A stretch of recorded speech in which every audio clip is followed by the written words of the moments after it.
খিচুড়ি খাওয়াম তোমার ব্যক্তি আসো। আমি কোনো অবাদ করছি, আমরা ঘুমের মধ্যে ধরে লইছি জানোয়ারের মতন। স্যার আমরা পানি টানি স্যার, আমরা ঘুমাই রয়েছি আমাদের দোকানে, আমাদেরকে বলছে আমাদেরকে নাকি কাজ দিবে স্যার, এই জন্য স্যার নিয়ে এসেছি স্যার। আমার নাম আব্দুল আজিজ। আমি কোনো অবাদ করছি, আমরা ঘুমের মধ্যে ধরে লইছি জানোয়ারের মতন। আমরা কি করছি, কোনো অবাদ করছি?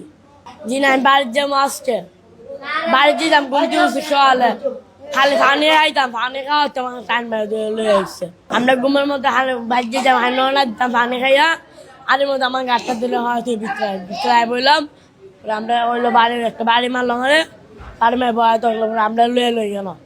কোনো অপরাধ করি না, হানুক কথা আমরা লইলো। স্যার আমি স্যার কাজ করি এয়ারপোর্ট ব্রিটিশ মেমোরিয়াল স্যার, আমরা পানি টানি স্যার, আমরা ঘুমাই রয়েছি আমাদের দোকানে, আমাদেরকে বলছে আমাদেরকে নাকি কাজ দিবে স্যার, এই জন্য স্যার নিয়ে এসেছি স্যার।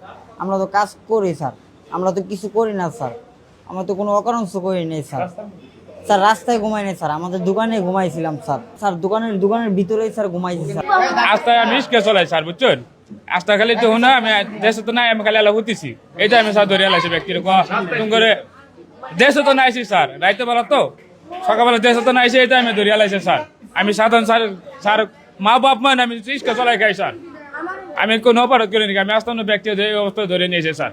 আমি আর কিছু বলতে পারি না, আমার ব্যক্তিকে খিচুড়ি খাওয়াম তোমার ব্যক্তি আসো। আমার নাম স্যার মোহাম্মদ ফিরোজ। আমি কাজ করতাম, দোকানে হয়ে আসলাম, লেলের কাটা লাশর টানতাম।